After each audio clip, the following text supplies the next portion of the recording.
wabil khusus para jamaah sekalian, semoga Allah selalu senantiasa merahmati dan selalu senantiasa dalam merangkulan mahabbah Allah. Semoga ilmu-ilmu yang dipelajari semakin tertata rapi, ilmunya semakin betul-betul berpegang teguh pada kebenaran, bukan membenar-benarkan ilmu. Jadi kita sama-sama menata, dengan kita menata ilmu kita, dengan kita menata akidah kita, dengan menata iktikad kita, dengan menata setiap ilmu kita, otomatis secara ekstensif nantinya perilaku kita, tindakan kita, cara-cara berpikir kita, cara bertutur kata kita, insya Allah akan tertata dan akan selalu senantiasa berada di rel-rel akidah yang memang Allah harapkan. Alhamdulillahirabbil alamin.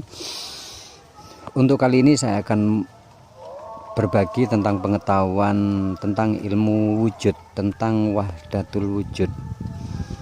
Jadi di dalam bab sifat 20 atau aqaid 50, yakni pelajaran wujud, di sini otomatis analogi daripada wujud, yakni menjelaskan tentang keberadaan Allah. Jadi Allah itu wujud, mustahil kalau Allah itu tidak ada. Nah, yang perlu kita garis bawahi tentang wujud ini, nantinya pemahaman tentang wujud Allah ini sangat luas, yakni berhubungan dengan eksistensi Allah sendiri. Lalu tentang wujud ini berhubungan dengan eksistensi asma Allah, sifat Allah, af'al Allah, zatnya Allah. Tentang wujud ini nantinya sangat erat kita untuk mengimani, meyakini tentang melihat Allah. Bagaimana tentang Allahul ladzi khalaqas samawati wal ardi wahtilafil laili wan nahari layatil liulil albab. Sejauh mana kita itu hati kita baik, lalu cara-cara berpikir kita itu baik menurut akidah, menurut tuntunan Islam. Jadi memahami Allah, wujud Allah, di sini yang pasti kuncinya laisa kamitsli syai'un. Jadi perlu diingat-ingat ini bukan hanya teoritis, bukan hanya kalimat berupa Al-Quran, berupa tulisan Arab yang kita dengarkan, lalu kita hanya memahami sekedar yang kita dengar.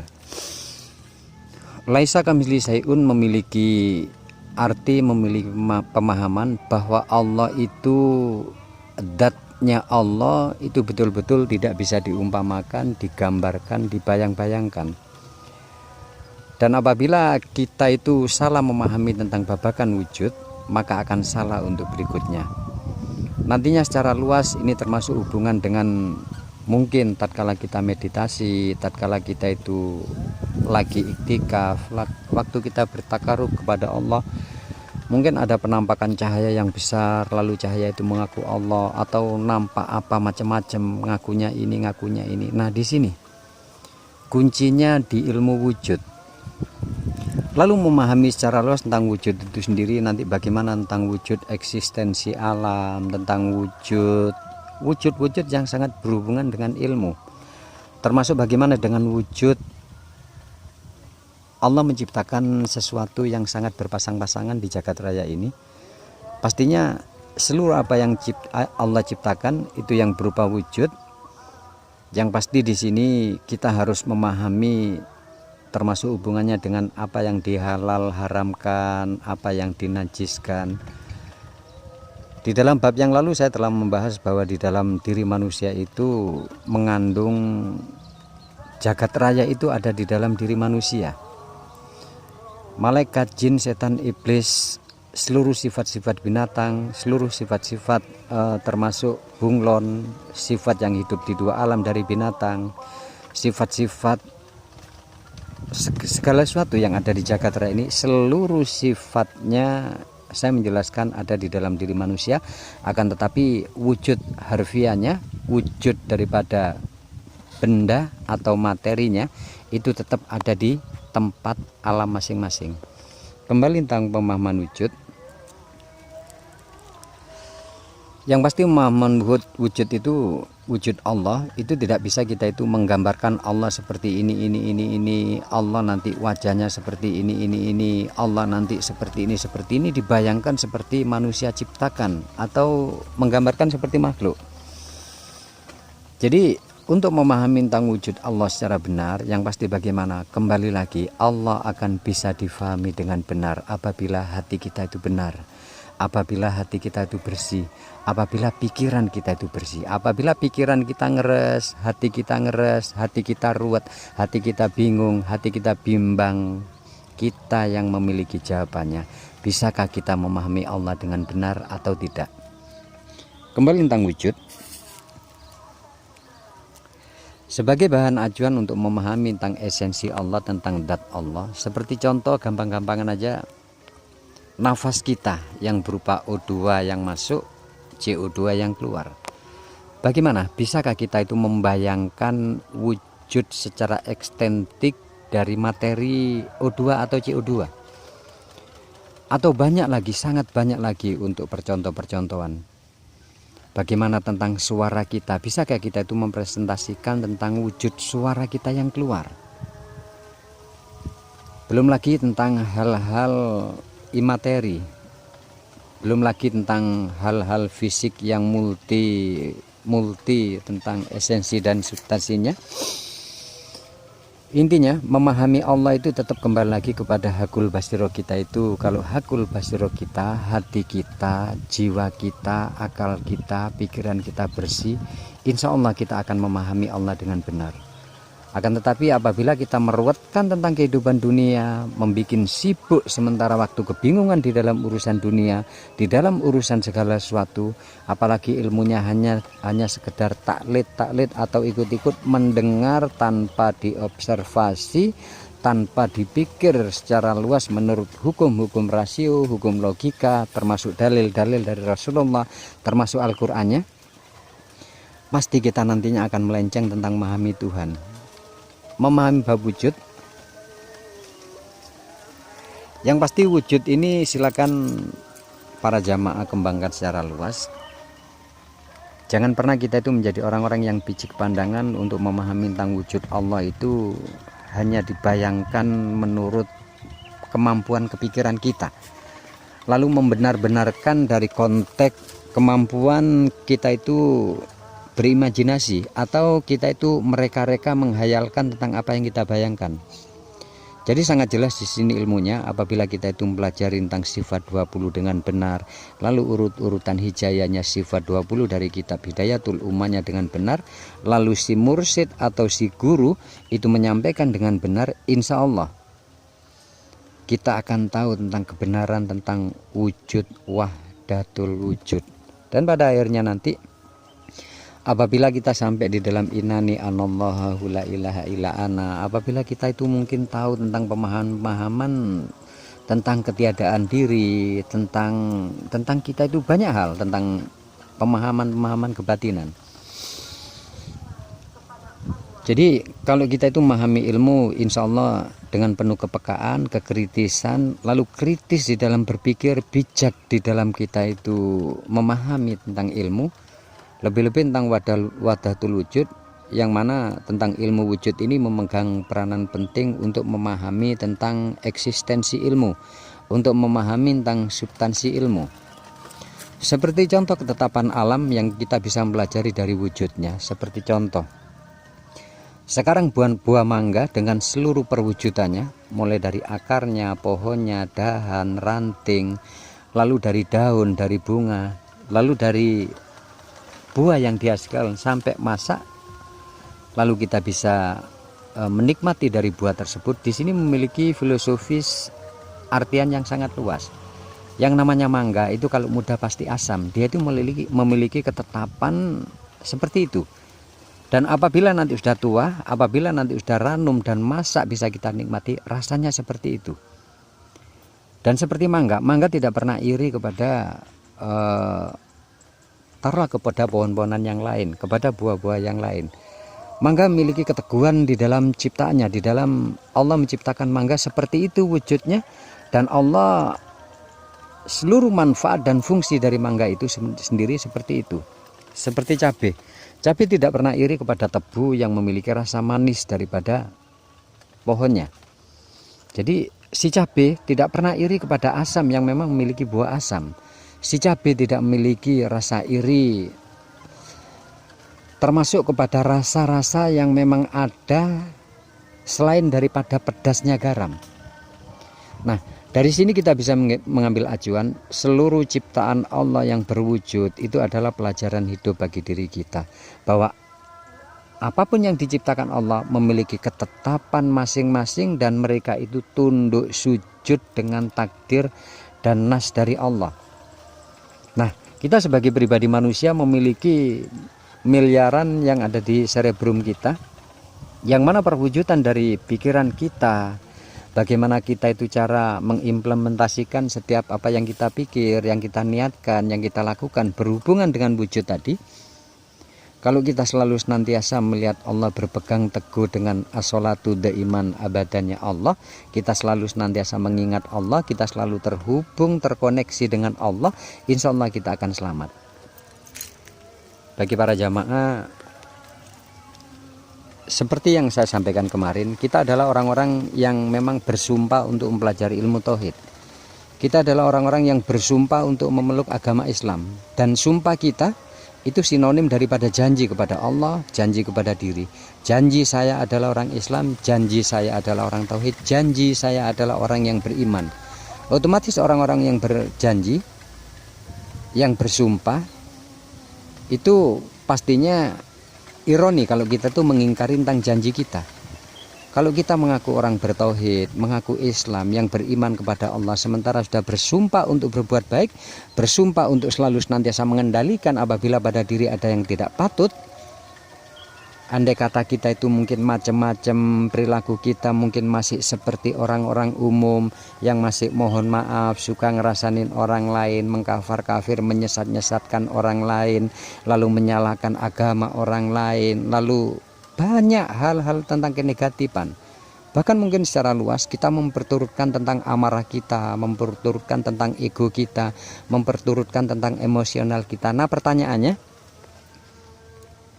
sejatinya kita itu beragama Islam sudah bersumpah berjanji untuk baik. Sejatinya kita membaca Al-Quran lalu mengamalkan tentang Al-Quran, itu adalah sumpah untuk berbuat baik. Kita berani sholat, kita melakukan sholat, itu berarti bersumpah berjanji untuk berbuat baik dan tidak melakukan tentang hal-hal negatif. Orang-orang yang melakukan tentang kebaikan-kebaikan di dalam Islam itu otomatis secara ekstensif itu menolak tentang kebingungan, menolak tentang keraguan, menolak tentang hal-hal yang menyusahkan hati, menyusahkan pikiran. Sehingga secara luas nantinya orang-orang yang terlalu memperturutkan tentang kebingungan, membuat ruwet, hidupnya selalu dibuat ruwet, lalu tidak pernah tenang, tidak pernah enjoy di dalam hidupnya. Yang pasti pantas enggak kita sebagai umat Islam seperti itu? Mau dikemanakan Al-Quran kita? Mau dikemanakan pengetahuan, pembelajaran, ilmu-ilmu yang kita berusaha tahu?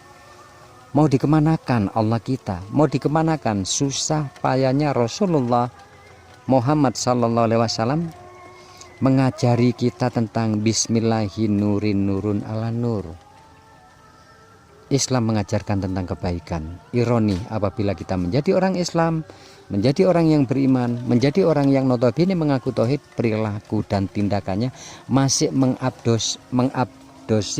mengadopsi dari sifat-sifat mungkin binatang, mungkin kebuasan, mungkin monyet, mungkin pasti saudaraku bisa memperluas tentang pemahaman itu sendiri. Pastinya Islam mengajarkan tentang keindahan. Islam mengajarkan tentang sangat subhanallah. Islam katanya agama yang sempurna dan menyempurnakan dari yang sudah ada, yang sudah Allah ciptakan. Lalu kalau katanya agama Islam itu sempurna, sudahkah kita itu menyempurnakan tentang nilai-nilai tujuan yang harus kita capai? Bagaimana? Yakni tentram di dalam hidup, tenang di dalam hidup, tidak bingung di dalam menghadapi permasalahan hidup, cara-cara menyikapi pikiran kita itu jitu. Artinya setiap kita ada permasalahan hidup, kita itu cara-cara menyikapinya itu kembali kepada orang-orang yang notabene mengaku Islam, mengaku berilmu. Jadi seluruh wujud-wujud tentang pikiran baik dari imateri atau imaterinya, kalau kita itu mengkaji ilmu, mencari ilmu, lalu kita itu mengerti tentang banyak pengetahuan, lalu kita terapkan di dalam hidup, insya Allah kita akan nikmat sendiri. Seperti contoh berbicara tentang wujud, kita melakukan sholat, kita sujud kepada Allah 5 kali dalam sehari semalam kita melakukan.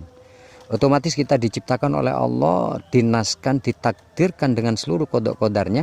Kita adalah orang Islam yang selalu senantiasa mentaati tentang apa yang diperintahkan oleh Allah berupa sholat 5 waktu. Nah, seharusnya secara logika, orang-orang yang melakukan sholat 5 waktu, orang-orang yang melakukan dzikrullah, orang-orang yang melakukan wudhu sebelum sholat, itu otomatis seharusnya kalau kita mau berpikir, otomatis jauh dari sifat-sifat yang mungkin menggerogoti hati kita. Mungkin jauh dari sifat-sifat mentato hati kita dari ngerasanin orang lain, menyalahkan orang lain, menggunjing orang lain, lalu masih mencari pamer-pamer supaya dipuji orang lain. Andai kata mungkin setiap para kita tahu, kita supaya dipuji orang lain, kita menyombongkan orang lain, kita sejatinya mentato diri kita dengan kotoran-kotoran yang nantinya pada akhirnya apabila kebiasaan ini diteruskan, apabila keadaan ini dimudawamakan, yang pasti kita akan tertolak dari apa? Dari surganya Allah. Yang pasti kita akan tertarik di dalam siksa, kebingungan, nistanya tentang apa yang dinamakan neraka. Jadi tak bosan saya bukan mengingatkan karena saya bukan siapa-siapa. Kebetulan saya memang mempelajari tentang ilmu ini. Siapa tahu apa yang saya sampaikan tidak perlu 1000 orang, tidak perlu 100 orang, tidak perlu puluhan orang yang harus memahami tentang ilmu saya. Syukur kalau semua itu bisa. Walaupun 1 orang, apabila apa yang saya sampaikan bermanfaat, insya Allah. Walaupun 1 orang, 1 jiwa yang bisa memaknai ilmu saya, itu saya sangat bersyukur. Siapa tahu di sisa-sisa perjalanan pernafasan saya ini, saya masih bermanfaat walaupun hanya segelintir manusia. Saya tidak berharap banyak untuk supaya orang itu, siapa yang kumpul dengan saya, siapa yang masih mau saya dampingi, saya tuntun di dalam ilmu, saya tidak butuh banyak. Walaupun 1 orang, asal sungguh-sungguh di dalam dirinya, di dalam pencariannya, di dalam imannya, saya akan selalu senantiasa doakan dengan penuh kerendahan hati di hadapan Allah. Jadi pastinya tentang wujud Allah untuk para teman-teman, tatkala kita itu melakukan mungkin rutinitas ritual khusus tentang meditasi, mungkin sholat malamnya, mungkin melakukan sholat khususiyah, mungkin melakukan dzikir-dzikir khususnya, alangkah indah kalau nantinya tatkala kita itu mungkin di tempat-tempat yang notabene ke tempat para wali, ke tempat keramat atau apapun, hati-hati dengan seluruh perwujudan nantinya yang nampak. Saya selama melanglang ke tempat-tempat yang notabene dikatakan keramat, bahkan hutan, gunung, dan laut, saya sama sekali tidak pernah dinampaki oleh hal-hal yang perwujudannya, masalah wujud tentang eksistensi alam kegoiban. Saya tidak pernah dinampaki yang aneh-aneh. Saya tidak pernah dinampaki ada yang datang tiba-tiba dia itu mengaku wali ini, mengaku ini. Bagi saya yang datang seperti itu adalah kebohongan. Notabene yang bernama para wali, notabene yang bernama orang suci, bernama malaikat, atau bernama siapapun, itu apabila datang, dia akan datang di dalam hati nurani kita, dia akan datang di dalam kolbu kita, tidak melalui perwujudan-perwujudan yang selama ini mungkin kita asumsikan. Lalu caranya bagaimana, kuncinya mana untuk menolak semua itu? Yang pasti kita pernah diajarin tentang apa itu sifat salbiyah. Gunakan sifat salbiyah khusus memahami tentang yang tidak patut bagi diri Allah, taruh di dalam hati kita. Apabila backlist atau benteng kita sudah ada di dalam diri kita sifat salbiyah, kita insya Allah akan selamat di dalam setiap apapun. Baik apa yang mungkin berupa tentang bisikan, baik berupa apapun tatkala kita melakukan hal-hal tentang ketakwaan. Insya Allah kalau kita itu memahami tentang wujud Allah, memahami tentang eksistensi makhluk-makhluk imateri, insya Allah kita akan selamat. Intinya dari semua pemahaman yang saya sampaikan, intinya kita itu oleh Allah diciptakan dan Allah berharap untuk menjadi orang baik. Kita menjadi orang latifah, mengambil dari sifat latifahnya Allah. Kita menjadi orang rohman rohim, mengambil dari sifatnya welas asihnya Allah. Kita menjadi orang-orang yang tawadu, menjadi orang-orang asobru, menjadi orang-orang seperti Asmaul Husna. Itu menggunakan, memakai sifat-sifat indahnya Allah untuk kebaikan di alam jagat raya ini. Pastinya untuk para jamaah sekalian, kita orang tauhid, kita adalah orang yang sudah mengikrarkan menjadi orang-orang yang berilmu, berusaha untuk belajar ilmu. Andai kata mungkin perbuatan kita, perilaku kita, tindakan kita tidak cocok dengan ilmu kita akan malu dilihat orang lain.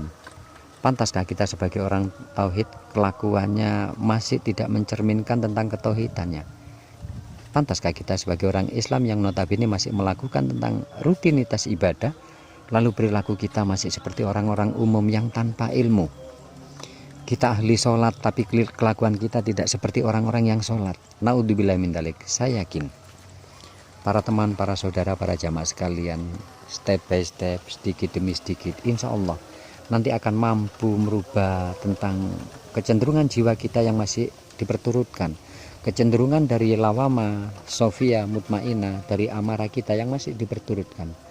Semoga para jamaah sekalian nantinya sampai di dalam ya ayyuhan nafsul mutmainah, yakni jiwa-jiwa yang tenang, manusia-manusia yang tenang, manusia-manusia yang selalu tenang di dalam kehidupannya, tidak pernah panik, tidak pernah bingung, dan tidak pernah bingung tentang Islamnya, tidak pernah bingung tentang Allahnya, tidak pernah bingung tentang Rasulnya, tidak bingung tentang apapun. Semua itu tidak akan pernah kita dapat kalau kita itu tidak memiliki kesungguhan, memiliki kekuatan keyakinan untuk selalu senantiasa belajar.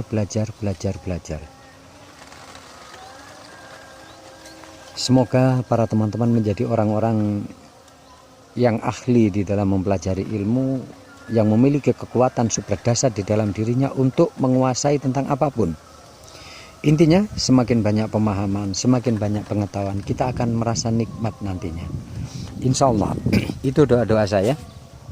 Jadi, kembali tentang sifat wujud, untuk memahami wujud Allah, nanti para teman-teman gunakan tentang ilmu laisa kamislihi syai'un. Apabila nantinya teman-teman para sahabat-sahabat memahami tentang banyak ilmu tentang ilmu kebatinan, banyak memahami tentang ilmu hakikat, atau tahu-tahu tentang rahasia-rahasia ilmu kemarifatan, kuncinya dipegang sayang. Iksa'u syirri rububiyati. Jangan pernah disampaikan tentang pemahaman, jangan pernah disampaikan ilmu-ilmu yang saudaraku fahami kecuali kepada ahlinya. Karena kata Rasulullah, apabila ilmu-ilmu tentang pengetahuan rahasia, tentang pengetahuan ilmu hakikat, tentang pemahaman ilmu ma'rifat, apabila disampaikan secara umum tentang sirnya, kita akan dianggap gila. Dan apabila dipaksakan nantinya, maka leher taruhannya. Bagi para teman-teman, indah apabila kita itu bisa berhati-hati dalam hidup. Tempatkan kedudukan dan porsinya di tempat masing-masing.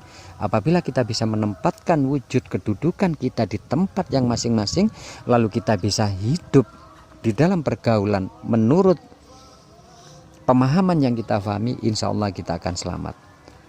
Yang menyelamatkan manusia dimanapun berada itu bukan dari ketinggian kesaktian, bukan dari kehebatan tentang ilmu linuenya, bukan kehebatan dari ilmu kanuraganya, akan tetapi keluhuran budi pekerti, akhlak, kesantunan, tata bicara yang akan menyelamatkan kita. Semoga seluruhnya bermanfaat. Saya ridho untuk difahami para teman-teman dan saudara-saudara semua. Saya ikhlas, semoga para teman, para saudara, walaupun tidak pernah mengharap surga kepada Allah, tapi surga ada dalam rangkulan saudaraku. Pada akhirnya nanti semuanya kita menjadi orang-orang yang husnul khotimah, orang-orang yang merangkul tentang kalimat la ilaha illallah. Semoga bermanfaat. Apabila ada khilaf dan salah, saya mohon maaf.